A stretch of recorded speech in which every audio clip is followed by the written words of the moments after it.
This conference will now be recorded.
Well, and then we have Amari Al-Qaddafi. If you're online, please unmute yourself and you can speak now.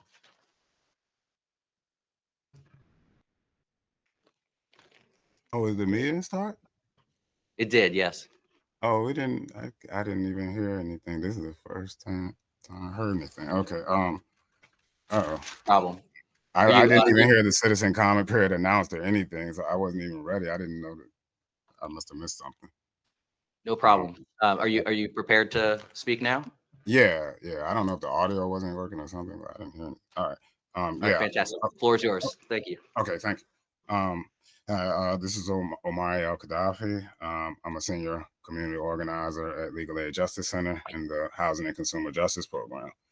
Um, I'm going to speak on something. I didn't come to speak on this, but the text wasn't released to the public until for the resolution tonight until a few hours ago. So um, when I look at the provisions for the new rules that for the public and for the board meetings, on one hand, I think that the proposal is great because, it seems to be in response to the advocacy and the activism that's occurred. So the stellar job that tenants have done and advocates have done. So, I think it really shows the power of the people to influence the housing authority to create policy. So on one hand, I think that's great. But when I look at the provisions themselves, um, you know, they're kind of questionable because considering like I've seen, the previous board chair and the CEO make demeaning comments about me at meetings and the meetings that I wasn't even in directly say my name at meetings and no one from this board batted an eye. Guests of the CEO and the board are permitted to go on 15-minute long tirades directly addressing members of the public and nobody bats an eye. There's no new rules about that. Matters get voted on in full board meetings that haven't been forwarded from any committee or anything. Um, oftentimes like people are just speaking all over each other. The CEO is leading some of the committee meetings and whatnot, you know, and I don't know. I'm not a lawyer, but I'd be surprised if some of these provisions would survive if they're taken across the street to George Bush Federal Courthouse for a First Amendment challenge. I'd be surprised. But so I don't know if the goal is to intimidate people or to really try to enforce this stuff. But I really was here to support the accountability and inclusion campaign of Gilpin Informed residents. I spoke in December about the direction that both branches of the city government are taking in terms of transparency.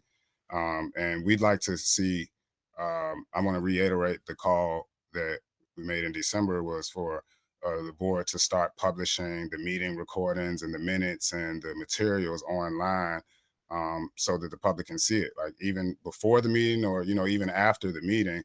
Because I mean, it's kind of a shame that essentially whatever gets voted on here tonight and forwarded to the board, full board, it'll be a mystery to anyone that's outside of this meeting right now, because there's no tracking, and the amount of resources that come through this agency, millions and millions of dollars, but you can't go anywhere to track it. It's a travesty. It's not democracy. You know, so Chair Jackson, he said in December, he sees no reason why the board couldn't be more transparent in terms of that. So, you know, I'd encourage you all to, you know, make that motion tonight and go ahead and don't kick the can down the road and just have, you know, that get started right now, because it's not difficult at all to post this stuff before and after the meeting. So, yeah, thank you. Appreciate your remarks. Thank you. Just wanted to circle back and see if Sylvia Davis had joined the call. Okay, and Rashima Blakely. Yes, sir. Rashima, how we doing? Good. How are you doing? Are you prepared to provide some citizen comments? Well, actually, I wanted to just say that I did have a problem at home, and my small problem was a little water leak at the beginning. You know, it turned to mold and mildew after they wouldn't come. You know, after several attempts to call and get them to come out to my house, they just wouldn't come to me. The same thing was going on next door to me. And, you know, countless times I saw the maintenance man go next door. And I'm like, well, we down in the same number? You know, we down in the same number, but they just wouldn't come for me to my house next door. So I felt like I needed to make, you know, a different, you know, move, because you know I did everything they asked me to do to make these contacts with trying to get them to come and help me fix things. And the mold that got so bad in my house, I had to move my son out, so I ended up having to call and tell HUD the situation that was going on in Gilpin. Matter of fact, I'm sorry, I'm a Gilpin Informed resident. I'm sorry I didn't tell you that before, but yes. And I was having those problems, and it turned made me feel like it was a personal issue. You know, it started being personal with me. It felt like, you know, because the lady next door was getting her services and everything like everybody else would, but, you know, not for me. You know, I couldn't get no services. They wouldn't come to my house. And, you know, it just felt real personal to me.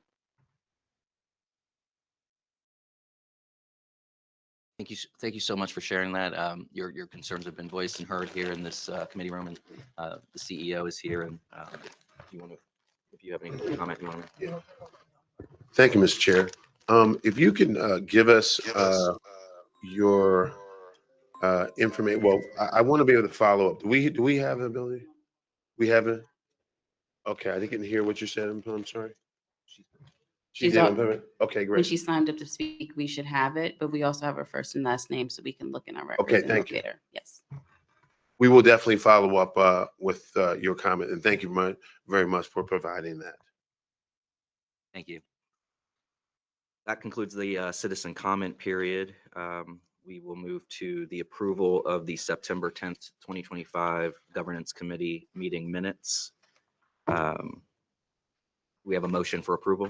I'll make a motion that we approve the September meeting notes as written.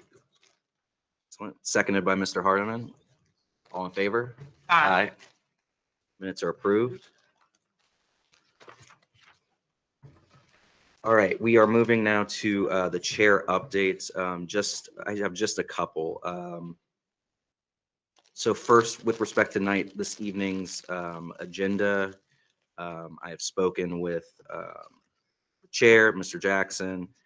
We will not be voting to approve the code of conduct, but what we will do is take some time this evening to review it, provide some comments, red lines, revisions, and then we will recirculate those to our council to implement or provide additional feedback on what we send to him. So we will not be moving forward with a vote on the adoption of those, the code of conduct. So, excuse me, so Yes. we won't be moving it to the full board? Correct. This body will not be voting to move it to the full board. Okay, at we this were time. just discussing it today, Discussing it, providing, and then 3 more months from now, then we will move it to the board. I'm not sure if that's the process that the chair will follow in terms of wanting to send it back to this body for an additional review, but what we are doing tonight is providing our comments, red lines, and Right. feedbacks. And then it'll go to our council to review. So, Mr. Oh, okay, so it's not gonna come back to this committee, and that's the, I don't know that. okay, I don't know I'm that yet. saying that's the chair The decides. chair will, yeah, exactly. Okay, So, Mr. Chair, if I may. Yes. So it's the expectation that when you get to number 8, you guys are gonna probably make a motion to table it to your next meeting? We Since the can, resolution is before the governance committee, are you tabling it to your next meeting? we can certainly do that, yeah. That's fine. I'm Or are fine you with that just first. withdrawing the agenda item altogether? My preference would be to withdraw the agenda item altogether. So So that- keep 7 and remove 8. Okay. Yep.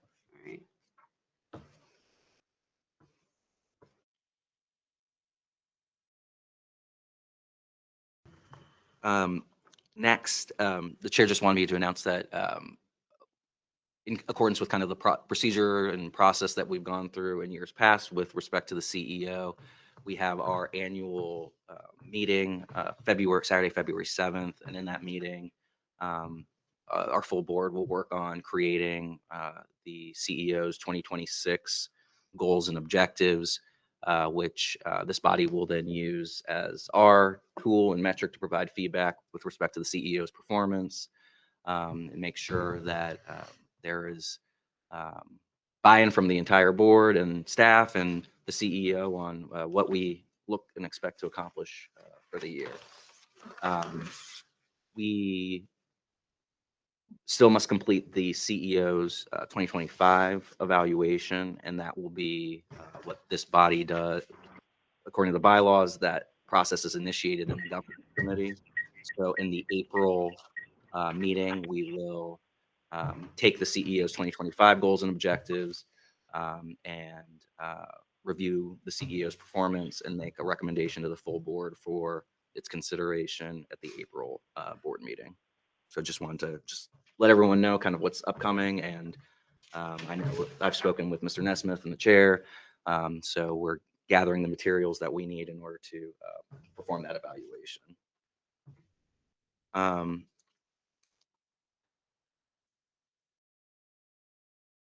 That concludes my chair updates. And before we move on to agenda item 6, we're going to just, for housekeeping purposes, make a motion to just clean up the agenda so that we can remove item 8. So moved, From the Mr. Chair. agenda. second, Thank you. All in favor? aye. Okay. So that is the revised and updated agenda for this evening. And with that, Ms. Cole, do you want to walk us through the meeting schedule for 2026? Sure. Mr. Nesmith, you wanted to? Yeah, Mr. Chair, if I can provide a little background. Yeah, please. Context. So it's important, we've been working, and I think, yes, we have been hearing from citizens, and that's what we do. We respond when citizens says they would like to see change. And we have been deliberating for a while about how can we manage, and we've not done, I have to make an admission, we've not managed our day-to-day work in a way that we can better put out our notice for our meetings and the documents for our meeting, and what a timely fashion in which we'd like. Under Mike Kelly, we have initiated an optimization around our operations and more efficiency. And so what Ms. Cole is going to present tonight is a response to not only how we get our documents out to our board members. I think we do a pretty good job of that, but more importantly, to try to make sure our public postings are somewhat consistent with what City Council and others, and with City Council and other public housing authorities. And in conclusion, I just want to say that we have not, Mr. Chair, not done it for purposes of not wanting to be transparent. I think we've, because I don't think that Miss Wonderful Priscilla Jackson wants to hide any documents or not do it. I think we've come to the conclusions that we just not have done a good job. And so what she's going to talk about is responding to what we believe citizens have said, and we're going to put forward in a way we can be much more effective and efficient in responding to what the public has said, asked for. Thank you, Mr. Nesmith. So what you have before you right now is just one piece of a comprehensive approach to being responsive, as Mr. Nesmith has said, and deliberate about how we're moving forward with our committee and our full board meetings, making sure they're designed to improve clarity, predictability, efficiency, and how committee work flows to the full board. So what you have in front of you, which looks like your annual vacation and pay schedule for the year, is what we're proposing as a new meeting schedule for basically our committee meetings. What you all will also see on here is time that we're intentionally setting aside for staff to make sure that we're putting together items in a timely enough fashion so that we're getting materials out the door in time enough for the board to deliberate and for the public to actually review and respond to in a more intentional and thoughtful way. The big change is, as opposed to setting our committee meetings in such a way that they're happening right before the board meeting of that same month, we're going to move all of our committee meetings to the last week of each month. And those committee meetings that take place in that last week are in preparation for the board meeting that's the following month. So I'm going to stop right there, because before I start going to the color code, to make sure that folks I just need a couple of nods. Thank you. Eye contact. Appreciate it. So I'm going to start with February, because that's the month that we're proposing to start this. Our intention for February is, so we'll finish the committee meetings for this month, and all the meetings for this month are feeding into the board meeting that's going to be next Wednesday. It is our intention that at this point in time, we aren't looking to have committee meetings in preparation for February, because the level of business and resolutions we aren't anticipating at this point will require a set of full committee meetings the first 2 weeks of the month of February. With that, we're going to start the new committee schedule that last week of February. So the two committee meetings or committees that are scheduled to meet in the month of February are governance, and I'm sorry, Commissioner Elliott, you don't have to worry about it until next quarter. Admin and finance and real estate. Those are the two committees that meet every month. So what will happen is that last week in February, those committees will meet. Those committees will go through resolutions and any board business that needs to be presented at the March board meeting. That's going to give both staff, the board, and the public the time necessary for us to get documents out, agendas set, and the ability to review documents in advance of that next board meeting. Everybody? Yeah. Is the property management included in that? I didn't hear that. That's a great question. So we're going to move to the March board meeting calendar. Okay. So what we've done is we've color coded this for the entire calendar year. So every committee meeting that's supposed to take place in each month is represented here. So the next property management meeting is going to occur in March. Okay. Right. And that committee meeting is going to be that last week in March, and it's going to be every last Thursday of the month. So property management will be the last, I say every month, every other month for property management. Every So other. month. every other month. So Okay. property management will be every other month. Governance is going to be the first month of each quarter, right? Admin, finance, excuse me. Real estate and admin and finance are happening every month, right? So if you look at the color coded, you'll see, if you just look at the last week of each month, you'll Mhm. see how the committee meetings are going to fall. Okay. So will we still get our, excuse me, Chair, Yeah. do I have permission to speak? Do we still get our, regular calendar with all of the dates on it? Yes, ma'am. So Okay. we wanted to present this to the board, let them know while we're doing it, the Right. changes are going to occur. What's going to follow is we're going to update the website and all the documentation that you guys normally receive about what to expect in terms of calendaring for the Okay. year, that will follow. Okay, I just wanted to make sure, because I need an extra, I might forget. You're not alone. So yes, that will follow once we discuss this today. Okay. Any other questions?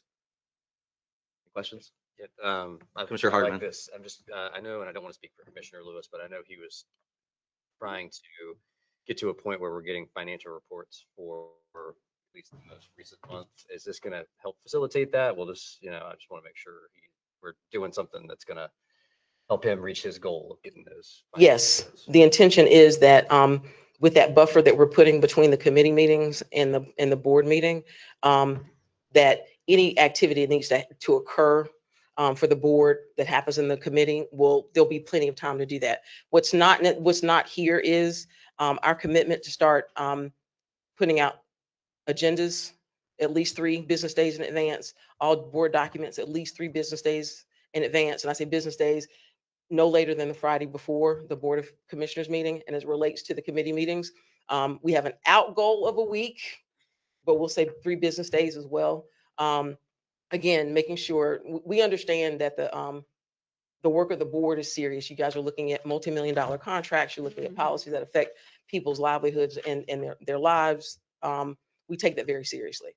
So we want to make sure that both the board and the public are seeing this information in a time enough to respond. I know that was a long way of saying it, but yes. We're gonna adopt this today, or this is just, This is just a calendar. I don't think we need to I don't think adopt we it. need to make it. There's nothing to adopt, correct? No, Chair Elliott, this is mainly just for each chair. If this works with your all's calendars, Yeah. then we can start facilitating that transition. Okay. And so I think that partially, I believe why Commissioner Brody's on, since he's chair of property management, so everyone is aware. And we felt like also Parker and Lewis are also chairs of their respective committees. So to get your all's feedback tonight before we roll it to the full board. Yeah, I think sorry. I think this looks, was that Commissioner Brody? Yes, Okay. when I get a chair, Chair, may I speak? Yes, please. It kind of feels as we're being voluntold to do something. I feel like each chair in the full board, we need to sit and look at this calendar, because switching from like a second Thursday as my meeting to the last Thursday in a month switches a whole schedule. Yep, that's Oh. fair. Oh, sorry, didn't mean to cut you off. Oh no, I was just saying, like, this is something big to just be dropped in our laps, which I understand.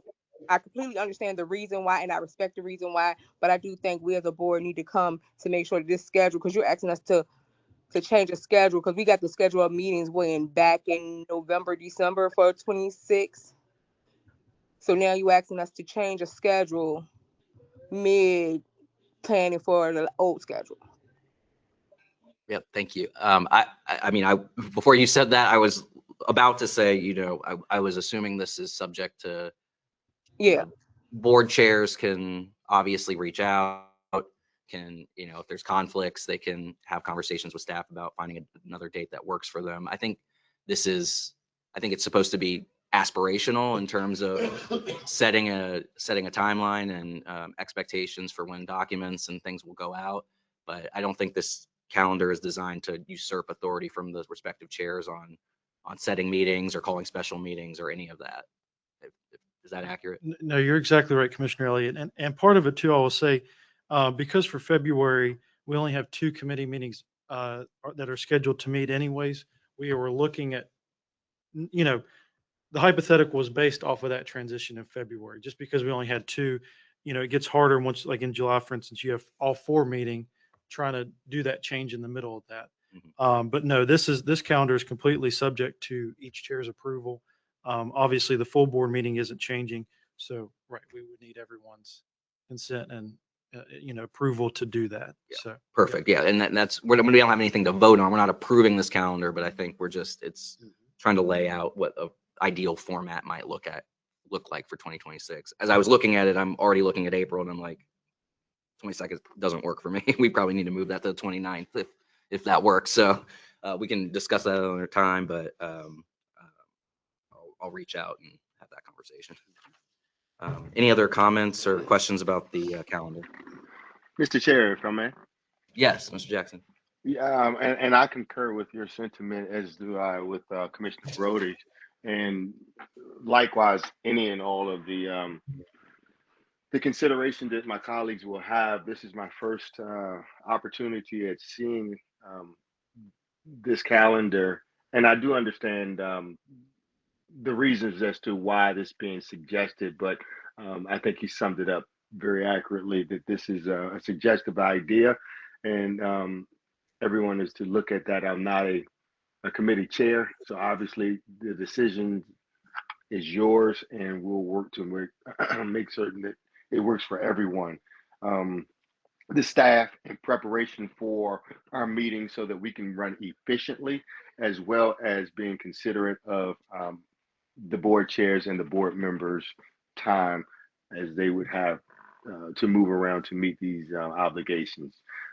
Additionally, just to echo a sentiment stated in December, I do feel the need and I am in agreement with releasing our information recordings so that members of the public can, they can observe our meetings and be aware of what we're doing. We have a lot of business that's taking place, and if you're not, in attendance virtually or in person, it is difficult to keep up with what is happening. And so I encourage us to have that discussion and look forward to seeing how staff is able to make that happen for us.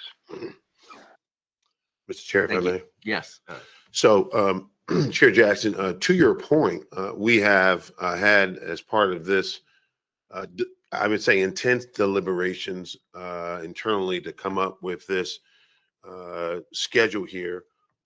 We've also talked with our vendor who manages our website. And to your point, we're going to come back and to see if we can do just that. We've done a testing, but we're not there yet. So that right after every meeting, we will go ahead and post for the public the video of the meeting so they can see it. So to your point, we hope that probably by the full board meeting, we were able to say something on it, but we've been testing it on that. I don't know if you want to say anything more on that, Kim. I just want to say that we went ahead and loaded the video from the special board meeting that we had in December. So that's the first start of us loading the videos from the board meetings, the committee and the full board meetings. And it was visible and you could hear it good. Okay. It's a YouTube video. It's just a link to a YouTube video. Oh, okay. That's good. I just want to make sure I want something buffering.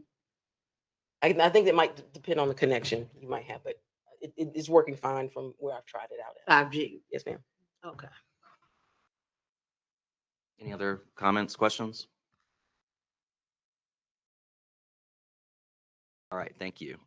Moving on to the next agenda item, we're going to use the rest of our time here to take a look at this proposed code of conduct and rules of public conduct for public meetings.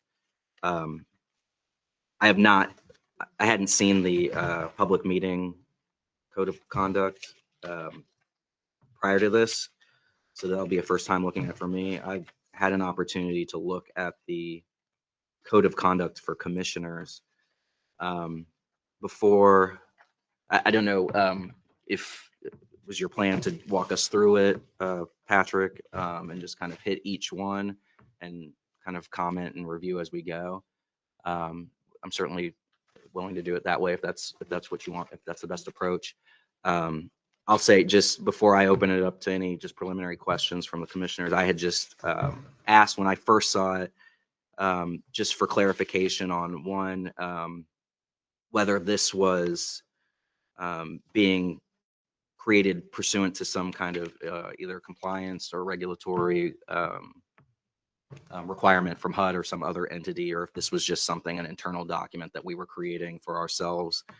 That was my first question. And then the second question was just about just the impetus. I thought it was, I mean, it looks like, I'm assuming a noble intent and a good approach to it, but I just was curious about, what was the impetus for it, and who is this being created for? So that was my initial question. So thank you, Commissioner Elliott. And I do believe we will have George Martin available when we discuss this a little more in depth. But I know as part of with HUD regulations, anything that we can show that we're compliant with conflicts of interest and ensuring fiduciary duty, that's a big component of this new code of conduct for the commissioners. And to the second point with the public conduct, rules of public conduct, is more so just to ensure we're running effective and efficient meetings, and that we have something in writing that mimics the city of Richmond. So. Oh, so this is taken from a template from the city of Richmond, or It is based off of that? the bulk of it is, yes, sir. For the, I will say for the rules of public conduct, we mimic what the city requires, and also the city of Norfolk. So it's basically just combining their two documents into one for us, for Thank purposes of our public meetings. Thank you. I appreciate So, that. yes, sir. Appreciate that context. And we can go through it. I'm fine with that. I can't say I'll be able to answer everything specific to the Yeah. code of conduct. We can walk through it and just highlight any changes that the commissioners may want, and we Yeah. can take it back to council, to Okay. George. I'll open it up to, just before we start looking at it, just any other questions or comments from the commissioners. I'll open up the floor to y'all. Now, I was just waiting Okay. until he explains it, because I don't want to be off base Okay. with the question. I was just waiting for him to explain it, and then once he explained it, then I think I may have some. I have some questions. Okay. Commissioner Brody? Yes, this is not a question about this. I just was letting you know, and I'm not sure how you want to address it, but Sylvia Davis is back online and she wants to know if she can have her comment. I guess we can do it after this, but I did want to acknowledge that she was back online. I think you appreciate that. We'll reserve 2 minutes at the end for her comments. Thank you. Commissioner Hardeman? Just on the meeting conduct, so that I don't have to go hunting around looking for it. You don't have links available to Norfolk's and Richmond's policies that you can just shoot to us. So we can take a look. Yes, sir. Yeah, we can. And I will say it's taken out of their procedures for the entire meeting. So it talks about the president and it will be, yes, sir. We can send it to you. Yes, sir. Yep. So. All right. Do you want to just proceed by kind of just running through it? And then we'll kind of take each one step by step. And if you have a question or. Because I just want comment. to hear the council Yeah, perfect. before So, people start making all. Chairman, Yes. So are we going to also have the ability to submit comments? Yeah, so here's what I think is probably the best approach. I don't think it would be productive to try to sit here and redline this document with specific revisions this evening. I think what would be helpful would be to walk us through maybe each paragraph. We can ask questions and provide just generalized comments. If committee members or the board want to submit written comments, revisions, or additional questions to me, then I'll kind of collect those, and then maybe I can incorporate those into a document and then either share those back with you, Patrick, or with George Martin. Yeah. Yeah. Yes, sir. That way we're not sitting here trying to finalize the document. I don't think that's the intention of tonight, but more to discuss and express maybe questions or concerns, or just intent what we're trying to accomplish with that. Yes, sir. Okay. Yeah. And I'd say particularly for the code of conduct, Yeah. If you wanted to send them to George. Okay. Um, Okay, he why don't we was- do that? It's just send, you think just send them straight to George? I think so. That'd Okay, be great. well, Let's take, just- yeah, take me out of that. Let's Yeah, just send it well, straight- no, I was going to say, however you want to do it. Oh, okay. But since, I'll say George drafted this and Okay. was the primary lead on Okay. the code of conduct. So that would be best. Okay. Yeah. So It would also be helpful. I mean, I know we can't email each. Sorry, I know we can't. We're not supposed to communicate via email in a conversation.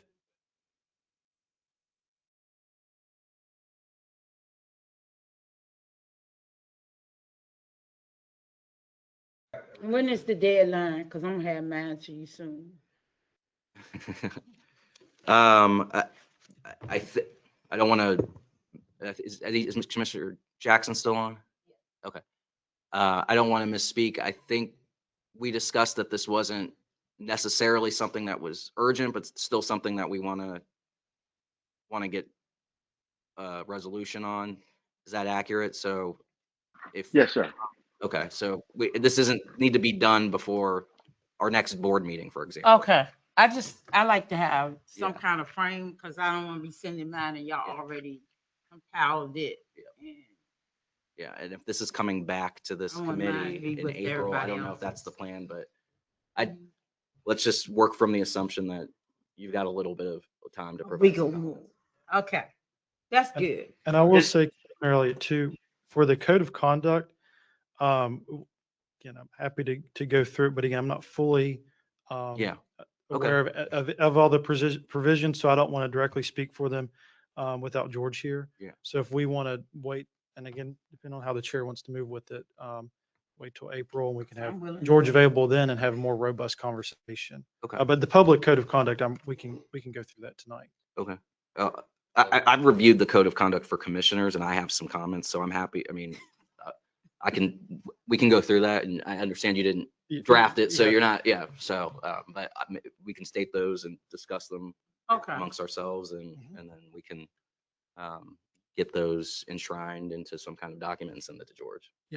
but that is that, what you just said, is that warrant, like, if we can have a close, not to go too much over it, but just a general thing, a closed session on that, is that, I mean, you the chair, Yeah, so don't listen to me, but I'm just asking, would yeah, that, I'm just giving a suggestion, Yeah. would that be more of a closed closet so we could get?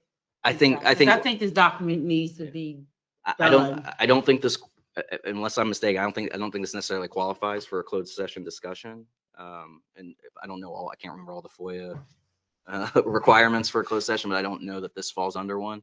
Does it, Um, Council? If you're seeking legal advice from Mr. Martin regarding it to go over the legitimacy and the authority and all the regulation and compliance, then it would be legal advice from counsel and it would qualify for a closed session. Right. And while I have Commissioner Jackson on the call, are you comfortable with this coming back to this committee in April for a final review? Absolutely. And so the spirit of the and I think two things. One, what the attempt here is that we not only organize ourselves better internally, but so that as a board, we have a better specific governance of our interactions amongst one another and in regards to that of the public. And so that's the spirit behind the code of conduct as it pertains to the Board of Commissioners. The public code of conduct attempts to do the same thing, how the public interacts with us, and in the spirit of how we will collaborate together, if you will, and provide the services that we do for our families. And so that's what this is all about. My hope and desire is that we have a better ramp up time so that, this information, because although it seems a bit awkward tonight, because this is it's some detailed information, correct? And so Yes. we would like the opportunity as a body to digest and ask questions. But what we certainly want to be about is progressively moving toward that end so that we don't run too far into Q2 without having these things established and put into action so that we can proceed through the rest of the year with the expectations of these governing documents with all the business that we have at hand. All right, I appreciate that. Thank you for that context. So, yeah, Mr. Hartman. Just two more things, sorry. Generally, I think this is both of these are board policies, so I kind of think we need to do this in the open. I know even if we're talking to George about it, I feel like we're discussing the policy of the board, so I don't know that I would necessarily feel comfortable going into closed session on it. The other thing is, given that we are talking about conduct of the meetings and public conduct, I do think we should strive to have some sort of public input process on these, so that the public has an opportunity to weigh in. Right. So if I may, I don't think the intention of going to closed session was to eliminate the open part. I think it was just settle some things and then obviously come back like we normally do for policies and address the main concerns you guys had, and then about the changes that will be made based on those concerns and so on and so forth. So I don't think the intention, and I do apologize if that's what it sounded like, but I agree with you just want to him. make sure we're going to do right. So I think the intention is still to have the open discussion, and keep in mind with public comment, people can sign up, but also remember resolutions. There's also another in the bylaws for public comment regarding resolutions specifically. Yeah, I think Mr. Al-Qaddafi mentioned that, he hadn't had a chance to see this yet. And I think that there are probably other community members who would like to probably submit written comments on this too. And if we can create some kind of process whereby we can collect those and have the board members be made aware of them so that, that can help inform our decision. Helpful and appropriate. Okay, so just so I understand, so almost some of the process like our annual plan type stuff to. Not that robust. Not that robust. We've got till April, so maybe So to notify people. Like a 30-day comment period. Okay. We do with regulation. So people won't be speaking and then they'll be cut off or something. And we got to go back and read this too while that takes up a whole lot of time. I want that's the reason why I was saying a clear understanding of this, not to make a whole lot of comment, but to make sure that we are clear on that, because things what is shouting to you and what might be shouting to me might be passion. So, as you read the document, I just think when we come out to the public, all of our comments should be concluded and we're coming out what we as a board, has said, and plus have a comment period where people can speak 3 minutes on this. And I think that would be more fair, but to just have it all in the public. And I just think that we as commissioners strengthen our credibility when we are all on the same web line. Yes, ma'am. Before the public is there, because it becomes like, okay, X was for this and X wasn't for that part. And then every time we have a meeting, we start having, but if we come strong as a board, after we have a closed meeting, this is the clean document, what we are presenting to them. And yes, if they have a period of comment like we normally would do, because this is, and let them express themselves. And then if we want to come back at some point in time and revisit the document, add, or we just keep it, So that's my only, but I am a democratic person. So whatever we as a collective body put together, I will follow.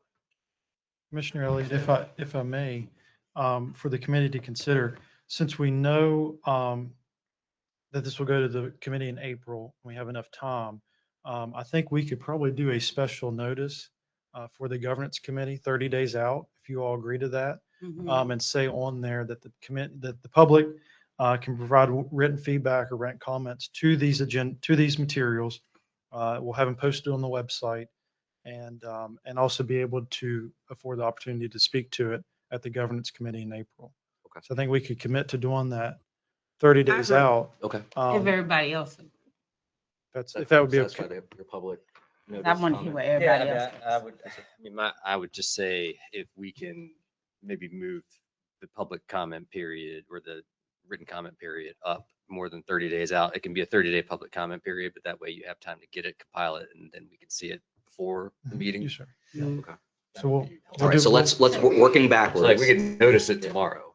Yeah. And have Right. 30 days, and then at the end of that 30 days, those comments. It's can be submitted sent to you us. all, That right? way we can take that into Makes sense. consideration. So our, Okay. So we'll, sorry. Is that gonna be a lot on you? No, I'll be Newly okay. married man. I'll be fine. Newly married man. Yeah, I appreciate that. So just for clarification for me, this isn't to make or do part of your, do like a public hearing at the April governance committee. You all just want written public comments and then people can sign up to speak to talk the about it. resolution. It doesn't need to be like a whole public hearing like we would normally do. I know you said not robust, but that's what, No, but I was just thinking, open it up for 30 days for people to email you Right. comments, and then that way. provide have the, them. right, provide the written comments to you, let them know.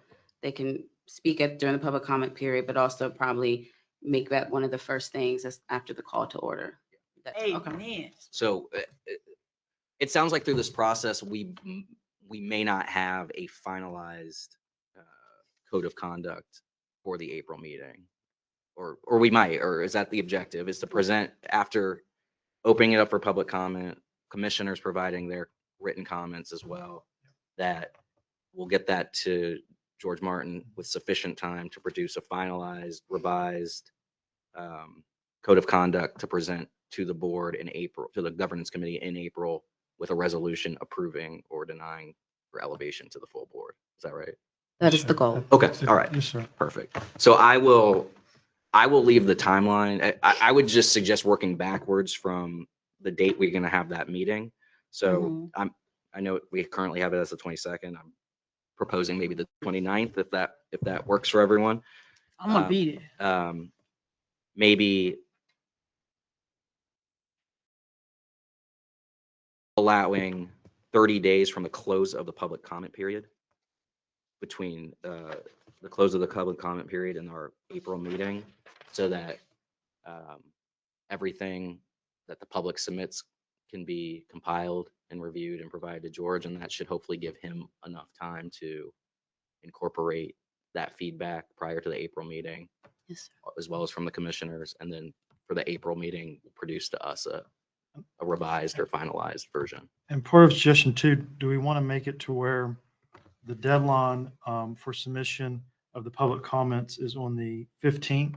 So Okay. that's the full board meeting. So all the commissioners would receive those public comments, Mhm. basically What the month? night of the board meeting. We can make that deadline, and that way it would give you all 2 weeks to review all the comments. So 15th of but April. working back, and that way, so we would open it up basically March 15th. Of April. April 15th would be the deadline. Okay, I just for want to submission make of sure public we're comments. talking about what Would month. 2 weeks be enough time Okay. for review for you all? I'm fine with that. Okay. Yeah. Okay, we're in agreement. That works. So we're confirming that your next meeting will be April 29th. I know we're not done, but. Yeah. just Are wanna- you all comfortable with moving it to April Yeah, 29th? but did y'all ask the people online? Did the commissioners online? I don't know if that any of them are, I don't know that they're committee members, but I mean, does that work for y'all? Commissioner Brody? I'm fine with whatever your committee decides, Commissioner Elliott. As you said, I'm flexible. I Appreciate that. think, yes, sir. I'm fine. Okay, thank you. I just wanted to make sure all the commissioners, because they got. And then of course, as I just want to echo again, if, the regular public comment period for any resolution that we have will be available on the 29th. And the resolution is up if anyone wants to speak to that agenda item. All right, so I think we've got the process and procedure in Yeah. place. We've got an April date, and let's just dig in a little bit to the substance of this. Knowing you didn't draft it, I don't know if you want to just kind of start with each section and then we pause and then you can make a comment. Yes, sir. So starting with the code of conduct for commissioners. Yes, please. So obviously the first part of it is the fiduciary duty. Commissioners, uphold highest duty of loyalty and care. And obviously, as a commissioner, you're placing the interest of RHA and its residents above, basically everything else, above any outside influences, whether personal, professional, or even financial. And so that's just, outlining the standards that are on you all as commissioners. So Questions, next, yes, comments in that section? I think that's a pretty straightforward. strict Well, recitation. it's Yeah. strict, and it's fiduciary don't have duty. a whole lot of ifs, cans, and all of that. Yes, Yeah, I think that's an accurate recitation of our I like fiduciary that. duty. Okay.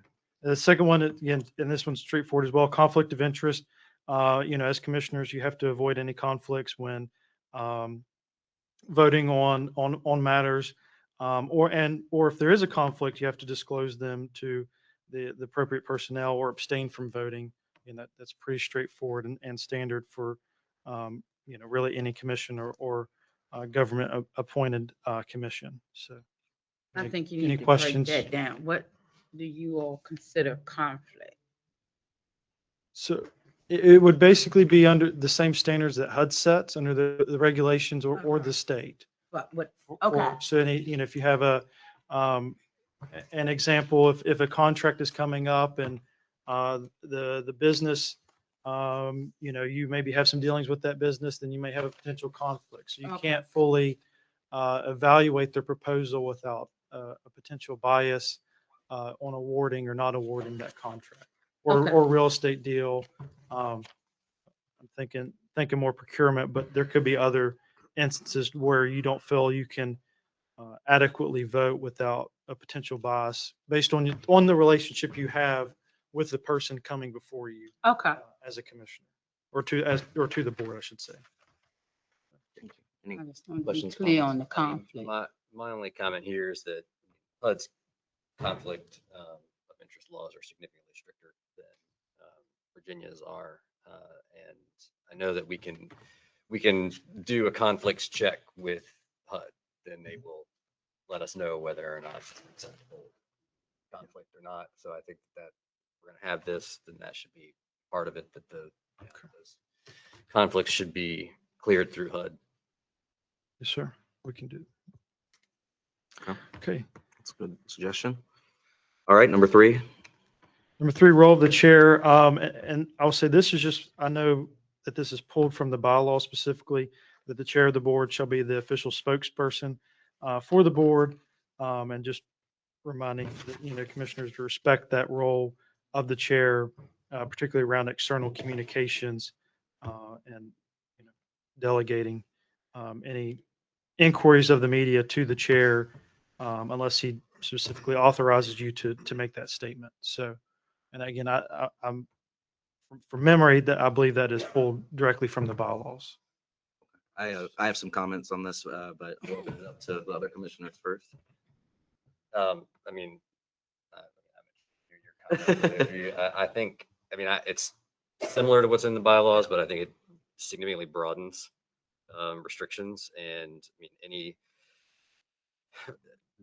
direct inquiries or external communications regarding board actions could be from anyone. So if anyone calls and says what happened in the board meeting last night, basically we'd have to say you have to call Eddie. So I don't think we need anything further than what's in bylaws for this, that the chair speaks on behalf of the board.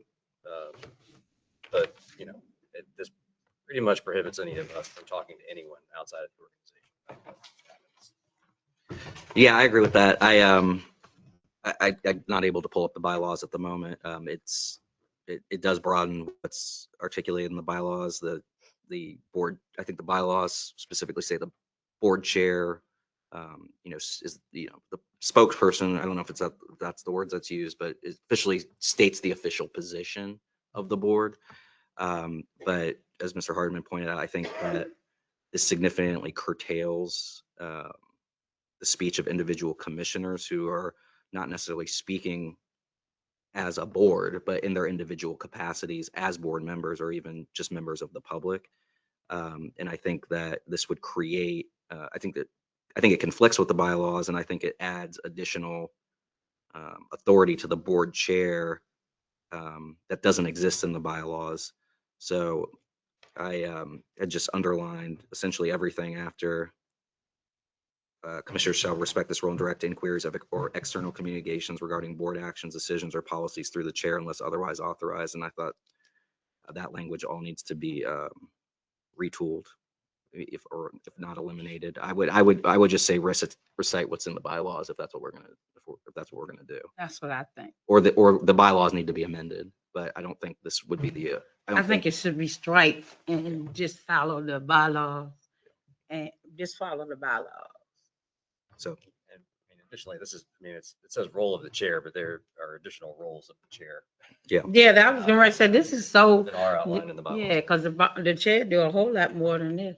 I hope. So I think, so I think with respect to 3, I think the title of that section would just need to be amended to something more accurate to what is trying to be reflected in number 3. And then again, I don't necessarily have any kind of red line suggestions other than if we want to state what the role of the chair is with respect to official board communication, to just recite what's in the bylaws. Yes, sir. Yeah. That's my suggestion. Okay. Number 4 is just, again, I think pretty straightforward, just treating each commissioner with professionalism, civility, and dignity at all times, and nothing that, really undermines the integrity of the board with respect to that, and just maintaining a level of decorum between each commissioner. And again, before I just open up the comments, I'll tell you, when I'm reviewing this document, I'm looking at everything under the context of number 10, which is this last section, resignation upon inability to comply, which is kind of coloring the way I'm looking at this entire document. And we'll get to 10 when we get there. But my issue with number 4 is I think it's vague and potentially unenforceable. I don't know. I guess with respect to, I mentioned 10, so I guess we can bring it up. Who is standing in judgment of whether or not these sections are violated? It's very objective. I think it's vague. I think it's vague to the point of unenforceability. And I guess my question is, who is enforcing this? Who will be enforcing? Who will be enforcing it?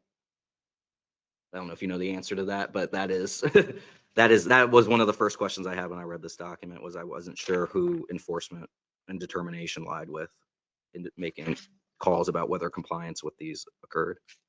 So that's just the question I have. So those are my issues with 4. Any other comments? Yeah, my comment is, I agree with Commissioner Share, maintain a professional, civil, and respectful environment at all times, and treating individuals with dignity and courtesy, but refraining from conducting undermine integrity of the board. I'm not gonna say I disagree with it. I need to have more clarity on that piece. And Sorry, Commissioner Pitchford, what number did you refer to? Was that this 4? is 4. Yes, ma'am. Thank you. I need to have more clarity and refrain from conduct that undermines the integrity of the board. Yeah, I know what you're trying to say is don't do anything that will hurt the board. But my question would be, what are some examples? If you put more examples of what could be integrity, because what I might think is not, may not be what the chair might think. So I think if we have more clearer language that entails what these items are, and with the respectful environment, and a respectful environment at all times. I know generally, what are you saying? They're respectable because sometimes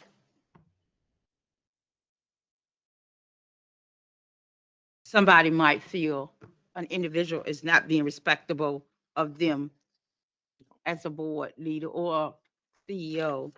So I just think it needs to be more of a breakdown of what we're saying is respectable, because what I might think not is respectable by anybody may not be respectable of someone Yes, else. sir. I completely agree. Commissioner Pittsford, I had those same two clauses underlined as well.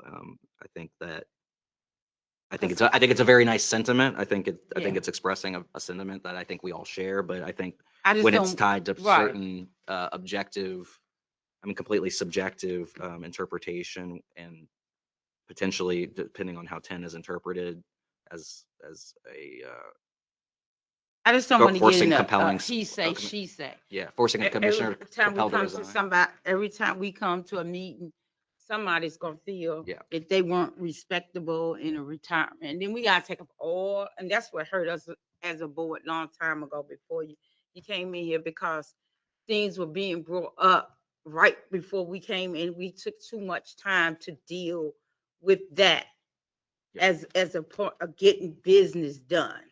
You know, I know if somebody curse, if somebody do all of that, we understand that. But when you have not clear language and you bring it so broad, it's gonna be like anybody can say that you weren't not a respectable, you did not do something in a respectable environment as of section whatever professional for. And I don't want us to get into a he say, she should, he Yeah. say, she say that, because even city council have deep conversations and they move on.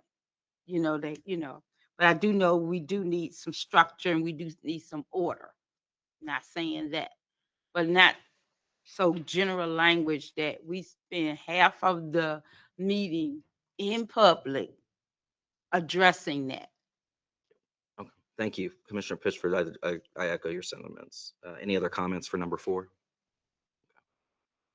Thank you. Number 5. Yes, sir. Attendance and preparation.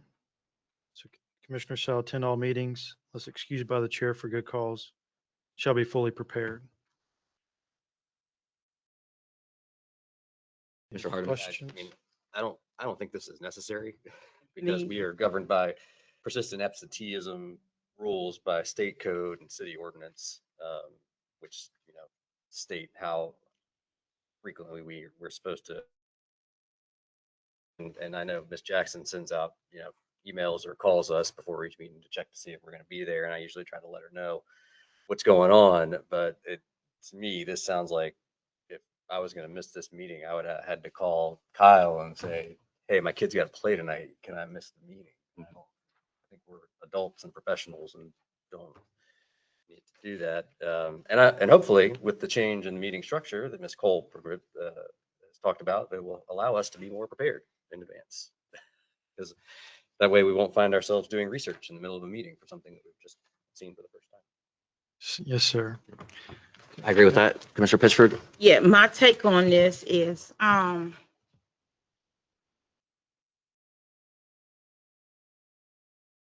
unless we have better communications with like phone calls, text, unless we have a better communication, the only person I think of that answers all my phone calls if I have to say I'm not going to be at a meeting is Stephen. So when you say the chair, and I can't get in touch with the chair or whatever, leaving a message on the answer machine that I don't know that he might receive or did not receive, I think that that's a great responsibility on the chair, and he might agree because it was written down here. He might agree with it, but I think it's a great responsibility um, of the chair. I just think that an email should be sent or some form of communication um,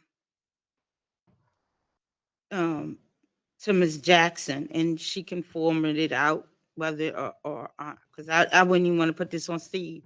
I just to Ms. Jackson, to the secretary, to Ms. Jackson, and she will let whoever needs to, instead of saying the chair, because the chair might be out of town herself, or she might be out of town herself and may not put all notifications off. So to clear that, and Ms. Priscilla does an excellent job, or whoever the secretaries are, I feel do an excellent job of communicating with um with us. So I just think if you could send it to like the secretaries or like Logan, Miss Priscilla, depending on what things it is, just give them a note, and it gives a tracking, more of a tracking system on there, because she can go back and she can go back, or the second, whoever's the administrator can go back. Yes, I did receive a note from ex commissioner while they're not going to be here, but that communication, if possible, should be before the meeting, because the chair needs to know if he's going, or she is going to have a quorum. Yep. She needs to know that if she's going to have a quorum. So I just think the email that's sent to you that says, are you going to be able to be at the meeting, and you confirm the meeting, that unless it's an emergency, you send another one letting them know it's an emergency. But I just think it should be kind of restructured in the language. Thank you, Ms. Commissioner Pitchford. I think if there's a specific problem we're trying to address in a number of bylaws, and I don't think ours include this, but I can't pull them up at the moment. I mean, many bylaws have provisions that if board member, someone misses a certain number of meetings, and the board has the authority to replace. I don't think we can do that. I don't know that we can do any of that. I think we have specific provisions about the expulsion of board members that are enshrined in the bylaws, and I think that rests with city council. I think we do have a good system in place where Ms. Jackson typically confirms people's availability. And I think as professionals and a professional courtesy, if you're not going to be present for a meeting, and it's incumbent upon you to inform the board chair or the committee chair and let them know, and let RHA staff know as well. So Yeah, so you can have a track record. That's So right. if So somebody need to say that you missed X amount of things, they can go back to a track Yeah. record. that's right. So I would sheet. I would be comfortable striking that entire thing. If we want to say something like commissioners will strive to be fully prepared or whatever, as just a sentiment to say, hey, make sure you're doing your work beforehand, if pending availability of documentation. But I think we're in agreement on number 5 and some of the concerns we have with it. Yes, sir. With some revision Yeah. of that. I'll let additional public comments and George and other people sort out what that language should look like. Yes, sir. All right, number 6. Number 6, collaboration with the CEO and staff. Commissioners shall work constructively with the CEO and staff, respecting their authority over day-to-day operations and directing operational inquiries through the CEO. I'll start us off. I completely agree with clause after the comma. Day-to-day operations and rests solely with the CEO, and we as board members don't have authority to direct staff. We supervise an employee of one, that's the CEO, and completely agree that operational inquiries or any kind of information or direction that needs to be run to ground needs to be communicated. At the very least, the CEO needs to be included on that email, but the actual request probably procedurally and legally should be through the CEO as opposed to going directly to staff members. I think that's probably appropriate unless, you've been told otherwise. With respect to the first clause, I'm gonna, I'll say vague again. I'd work constructively. I had underlined, just don't know what that means and by whose interpretation that's adjudicated. Yes, sir. So those are my comments for 6. Mr. Chair, I agree with your sentiments. I think one of the things that has been a persistent concern for me ever since I started on this board is how we define day-to-day operations. And my primary concern with this is that this section, and I agree with you, we should not be calling staff and asking them to do stuff, but I don't want this to be used as a shield to keep the board from dealing with things that the board needs to deal with when there are systemic problems that are happening or impacts from operations that we need to look at. And also, I've been asked to speak more directly into the microphone, and Me too? Oh, sorry about that. Oh, my apologies. Okay. I thought y'all were a little tired of me.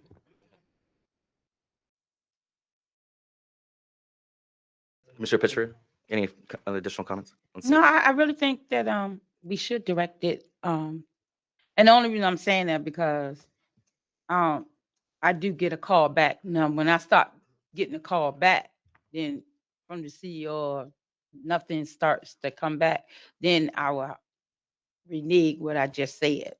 But as written, I would leave it just like that unless we have to. Can we come back if we have any additional problems? Or this going to be set in stone? No, no, ma'am. I mean, even once this is adopted, the committee and the board can review it, make amendments to it if necessary. Yes, ma'am. So I mean, it But can. I like to leave it as written. That's just my opinion. Yes, ma'am. Appreciate that additional comment. Number 7.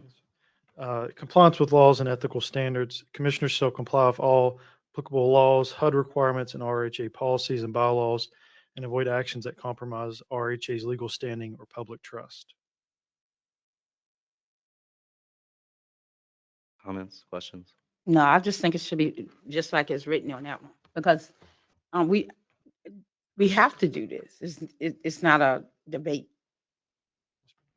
So I don't have a problem with it. Number 8, good faith conduct. Commissioners shall act in good faith at all times, maintaining confidentiality where required, engaging honestly in deliberations, and representing RRHA professionally. Amen. I agree. Yeah. Again, I don't have an issue with the sentiment per se. I think where I think I expressed this before is it's with these in conjunction with number 10. Yes, sir. And who is making that determination and what are the consequences. I mean, engaging honestly in deliberations, like I agree, like we shouldn't be lying, right? Yes, sir. But what constitutes a lie and who is making that determination, and I'm concerned about the vagueness and enforcement of with respect to that Right. Yes, sir. section. So that's my concern. Representing RRHA professionally. Like, yes, again, I agree we should be representing the organization professionally, but if someone isn't, who makes that determination? And I think hopefully we can address that at 10. I mean, Wouldn't that go through the chair? well, that's the question, and I mean that's I think that would be a brand yeah. new authority that we'd be giving to the seat to the chair of the board that isn't directly indicated in the bylaws, and that's a lot. Okay. That's a lot. I see what you're saying. That's a lot of authority. Yeah. Okay. I agree. when you read it in the context of what 10 I was requires. assuming, and I'm glad you brought that. I was assuming that was already, a part of the chair um, to govern the board, and um, if there are any discrepancies on that, I thought the chair would have say so, but the board would vote, but the chair would ultimately bring it to the attention of the board. I just thought that Yeah. was one of the, Well, I think let's address, we can have that conversation when we get to 10. when we get to 10, okay. Okay, number 9. Commitment to mission. Commissioners shall remain dedicated to RRHA's mission of providing affordable housing, expanding opportunity, and supporting neighborhood revitalization. I'm sure it's probably, and coupled with that, Yeah. really the enforcement, It clause. is, So if again. we want to, I like the sentiment. I'm just Me like, too, I'm remain confused. dedicated. Like, I'm confused. can with someone that make a one. determination that, something you said doesn't demonstrate dedication to the mission, and who's making that determination and what is the consequence of that? I think, again, it's a great sentiment, but again, I come back to number 10, which we've now arrived at, and that's my concern. If there are disagreements, who is it to say that you're not acting?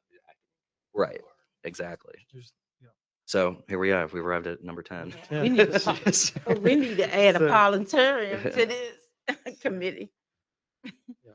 Number 10, resignation upon inability to comply. Commissioner is unable to comply with this code of conduct.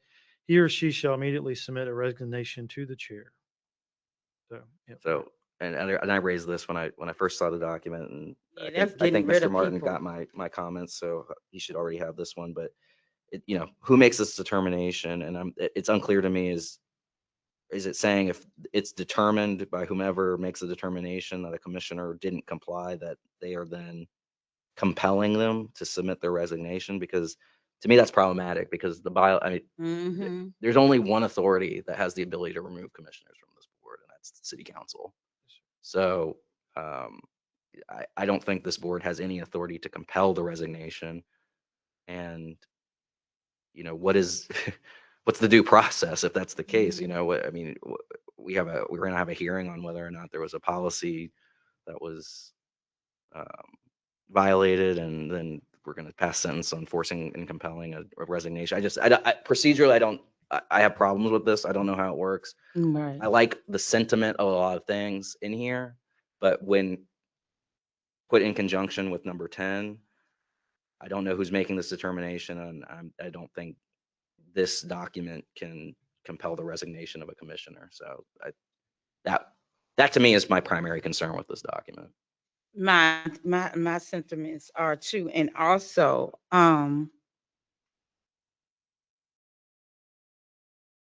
it seems like some of this we are rewriting the bylaws, Mhm. and we're not really we're trying to rewrite the bylaws, and I think that the bylaws, we spent a lot of time on the bylaws, and I don't think anything that this the only thing I can say that to this, if they would change it to, if a commissioner is unable to comply with the code of conduct based on the oath that he or she has taken from city council,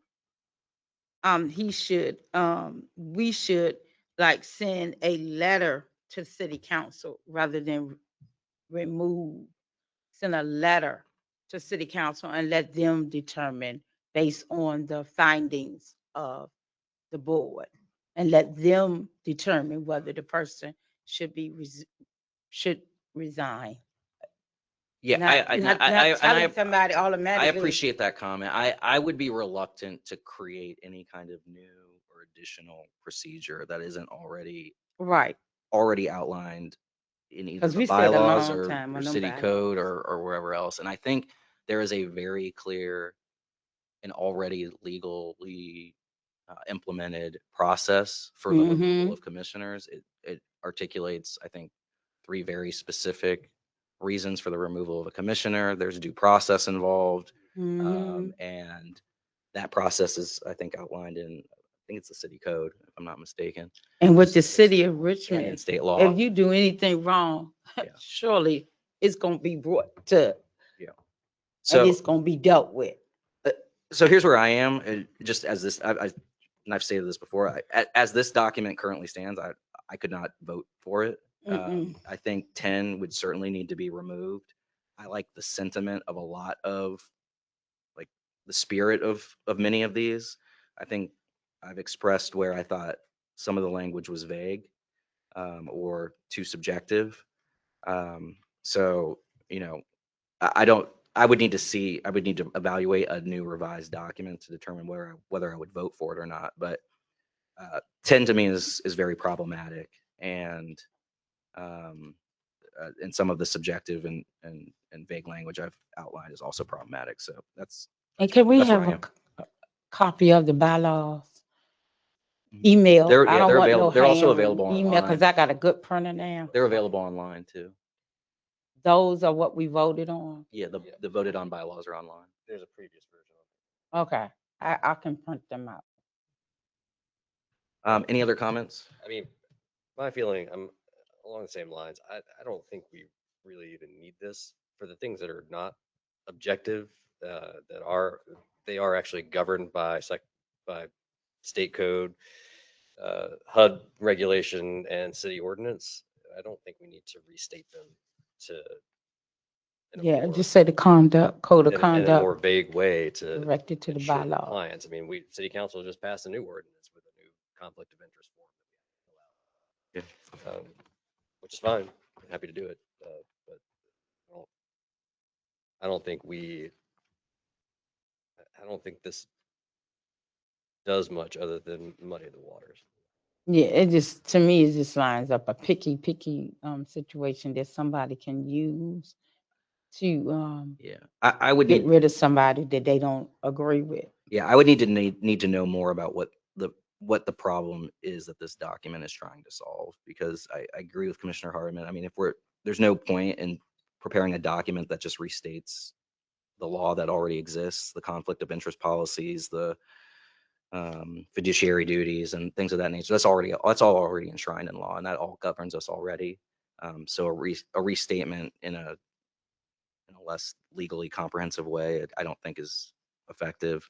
And again, I expressed my concerns about using this document as a tool for potential removal of commissioners when I don't think this board has that authority. So those are, and I think the remaining two clauses are not anything that need additional review, but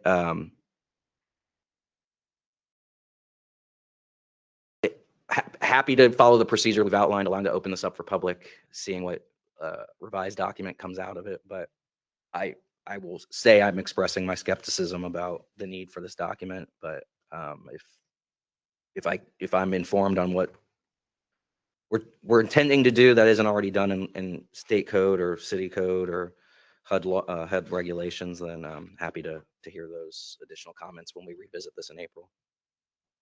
I was just interested in what the chair, since what we say, I agree with you totally 100, but I still would like, I guess we'll wait till April to hear what the chair feels about this, because I really would like to hear what he has to say about it. Commissioner Jackson, do you have any additional comments?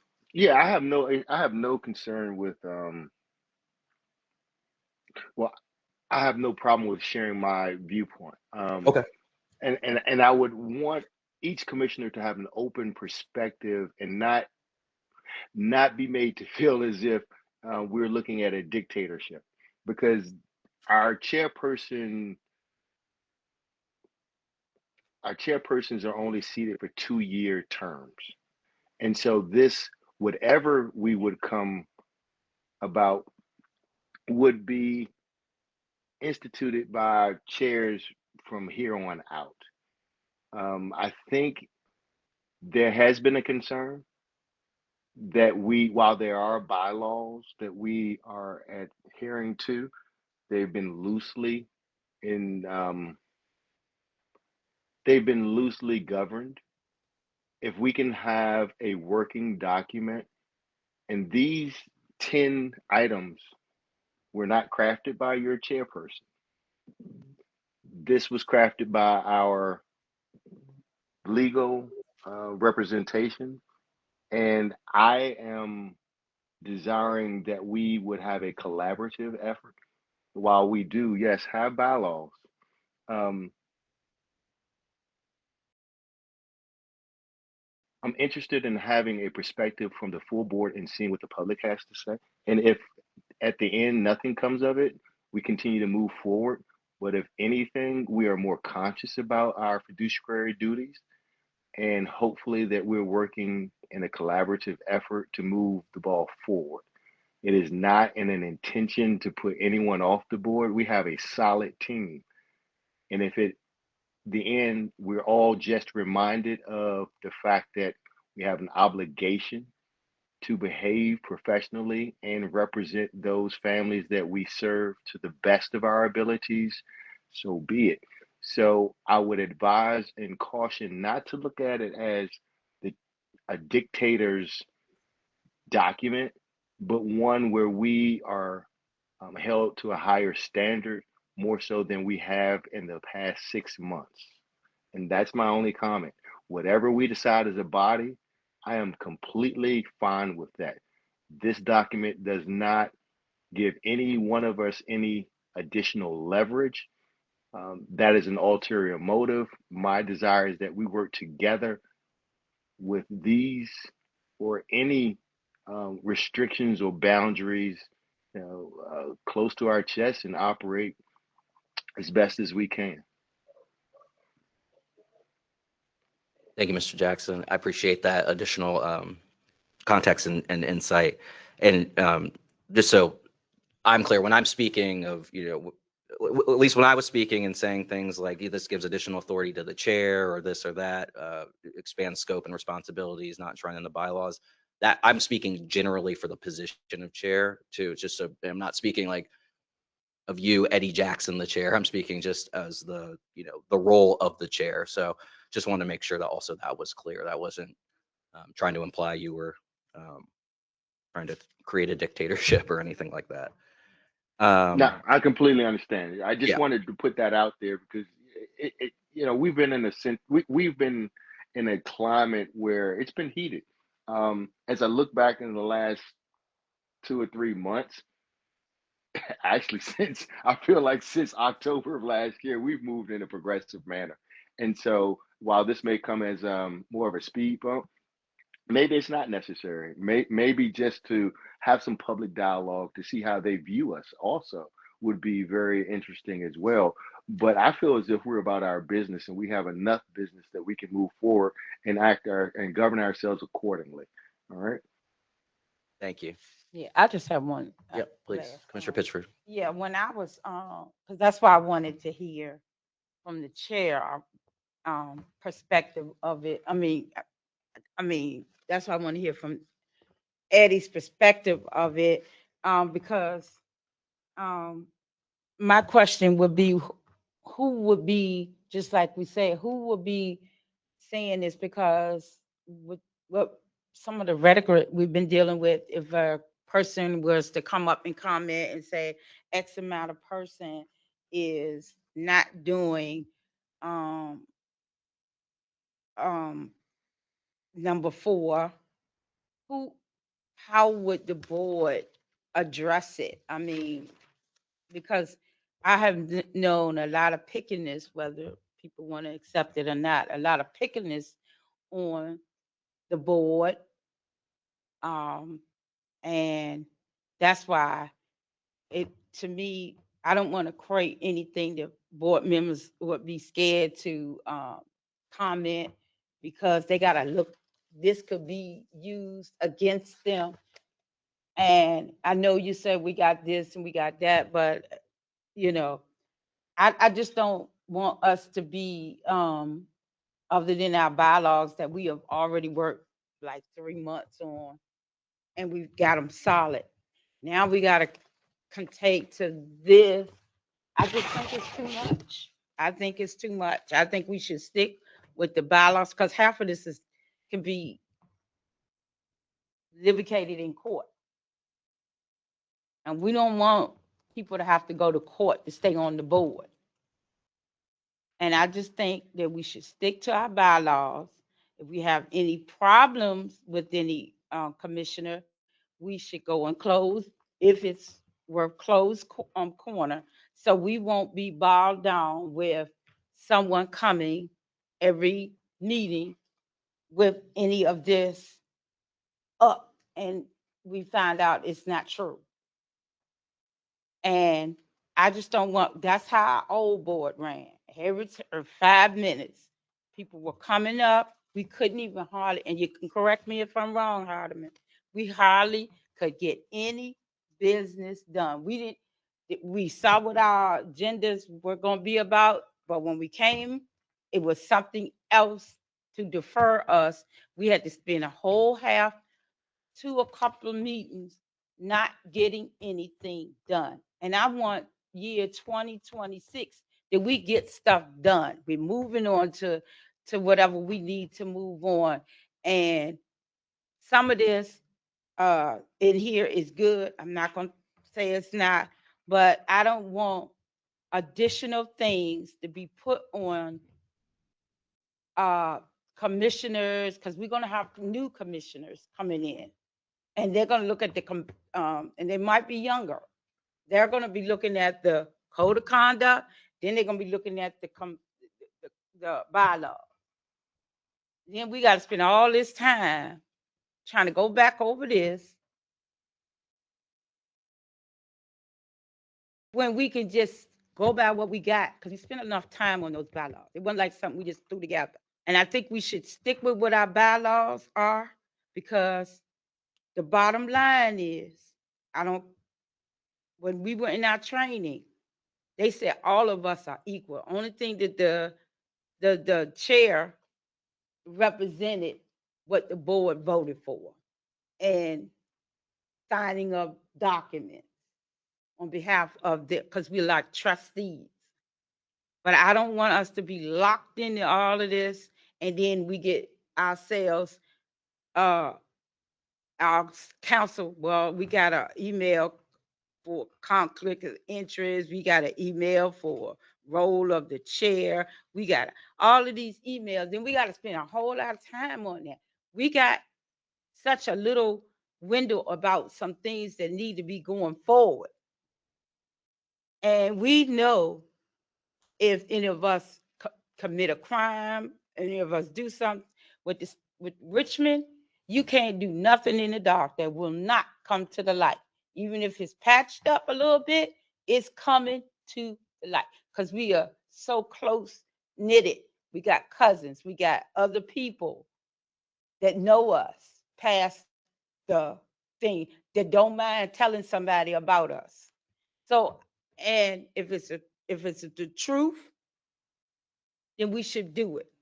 But don't create petty things that can affect this board, because we got so much work to do and so little windows to do it in, because we don't know what the next email is going to be 3 o'clock in the morning. And we got too much. Thank you. And that's all I have to say on this. Thank you, Commissioner Pittsburgh. I think that concludes the discussion of the policy. Sure. I don't know, correct me if any commissioners feel otherwise. I don't know that it would necessarily be, I mean, we can high level run through this. I don't know that we need to do a line by line reading and recitation. It sounds like this is the combination of two publicly available and locality vetted public meeting documents. It might be more useful to, along with any written revisions you have to the board policy, which was a newly created document. This is not that, so it might just be more beneficial to review this document in conjunction with I think you said City of Richmond and City of. And some of Norfolk. this, oh, I'm sorry. Oh, sorry, which is what were the I two was going to say cities? some of this is City of Norfolk. Yes, sir. You were, Some of this is from the bylaws as well. So Yeah. particularly with the citizen comment, yeah, it's just pulling that out. But that way, again, this would be more public facing, so they don't have to go through the bylaws and yeah. try to find that information. So, So I guess that would be my suggestion. Since this is already, this is like crafted language that we've tried and true and known and that's existed.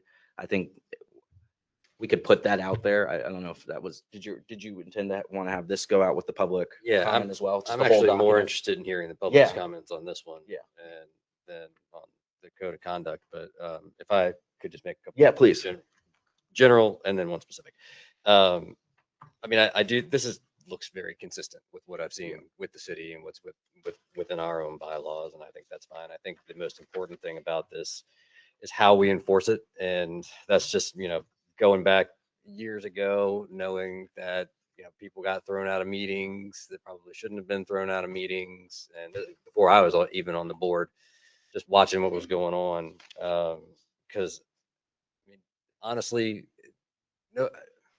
nobody outside of these four walls cares how we treat each other. We're going to be judged on how we treat our residents and how we treat the public. So I think that that's critically important is how we enforce it. The only specific thing that I know I see right now is Roman numeralette on the page 311 in section D. I agree with the first sentence that approaching the table without consent shouldn't be there, but having private messages from the public to board members go through the administrative assistant, I think is a violation of the First Amendment, but also unreasonable. I mean, Mr. Elliott and I make our living talking to I was just legislators. about to say, I mean, you go to the General Assembly, they're We- texting members Yeah, while we they're are- in the middle of the Sure hearing. are. We are better public servants by being informed by members of the public. So I think limiting their ability to talk both frankly and confidentially with us is I just can't agree with that. and if I may, Commissioner, I think I agree with that sentiment. And I think it's just more so clarifying that when the meeting is going on, we don't want anyone coming up to you all, but it's more so if they need to make contact with you all, the admin assistants that are running the meeting, they can, go to them as kind of the primary point of contact. So I Yeah. think we just need to clarify. I hear you. Oh, and I think agree I'm- with that. I mean, I'm fine with somebody waving at me and having. I come agree over with and that. talk to I me, don't but want mean, nobody I'll coming up do to that me. with folks at the General Assembly, because you can't approach the I don't dais. want You nobody can't with go past knives. the They floor. might not want But I nobody can wave coming at a up with legislator them. and have them come step off the dais Right. without going through the clerks. And that's worked for generations. And so that's just that's just Yes, my sir. 2 cents on that. Yes, sir. We'll look at it. We'll revise the language. Okay. Okay, any other comments from you, Mr. Harmon? I don't have any. Mr. Pitcher? Okay. Mm-mm. All right, that concludes section agenda item 7. We're just going to briefly return to Sylvia Davis. I believe if you're on the call, you have opportunity to provide some citizen comments.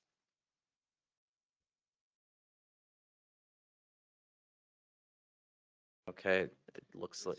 Oh, She might be caller 1, and I think they're in special instructions to oh, Hello, can y'all hear me? Ms. Davis, is that you? Yes, it is. Yes, it is. Oh, great, thank you. It's your opportunity to provide your citizen comments. All right, thank you.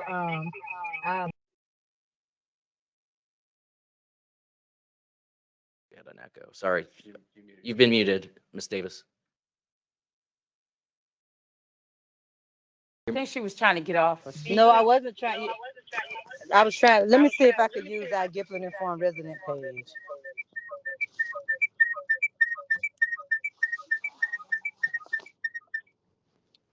Can you hear it? Can you hear me now? Yes, that's much better. Thank you. Okay, so Oh, I never want mind. to touch bases. Go ahead. Sorry, it's just we're still getting an echo.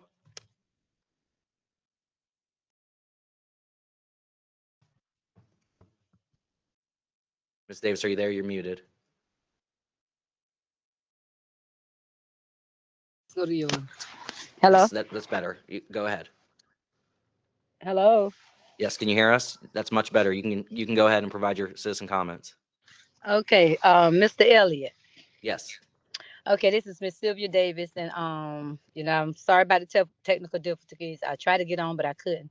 I want to personally speak about maintenance. The work orders, posting them online. I called in a work order for my heat. I sent them an email first. I called in a work order. They canceled the work order number out yesterday, and then I put another one in today because they cut my heat off and cut it back on, cut it off and cut it back on. The whole winter we was out without heat, and I told y'all my daughter is paralyzed from neck down. I've been emailing RRHA. I even emailed a attorney, and I have proof because it's a paper documentation. I add my attorney into it to let them know that we didn't have heat. Ombudsman came out here. They all came in and they looked at my apartment to see, they need to be held. Maintenance needs to be held accountable. There's no accountability, and that needs to be done, because this is too much. I have a daughter paralyzed from neck down, and we was in this house freezing. The home health agency went and brought us a heater. Uh, and I asked the rent office for a heater. I called that ticket in. I have both ticket numbers on hand right now, the one they canceled and the one that I did today. And Thank you. so the accountability for maintenance, we had not only me without heat, there's a lot of people out here without heat. So a lot of that stuff needs to be fixed. Posting those minutes, records, recordings online. Stop locking us out. Last month I tried to get into the meeting, or when y'all had the last meeting, I couldn't get into that one. So it just feel like, to me, I'm just like picked on. And I know this is not about me. This is about, trying to get everything together. And in order for us to be able to get stuff together, you got to be transparent with us. And they're not transparent with us. You know, they're not. I try to talk to them nice and respectfully. They ignore you. So then when you get aggressive with them, then they respond. But that's the only way they respond. You got to be aggressive. And I'm not a nasty, rude person unless you do something to me that you ain't got no business. And I mean, all my rights have been violated. Me and my kids have been treated like trash since I spoke out about that $20. We ain't had no heat the whole winter. You just imagine no heat in a house with kids. I got 3 sick kids right now. My daughter back in the hospital. She went back yesterday, but nobody cares. Thank you, Ms. Davis. Thank you. We appreciate you sharing your concerns. We have your contact information here, and the CEO and staff. Well, I heard don't your want the CEO calling me. He did enough of that. I don't want nothing to do with him. I appreciate that. Thank you, Ms. Davis. Thank you for sharing your comments. All right, bye. All right. With that, if there's nothing else, that concludes this evening's governance committee meeting. Thank you, everyone.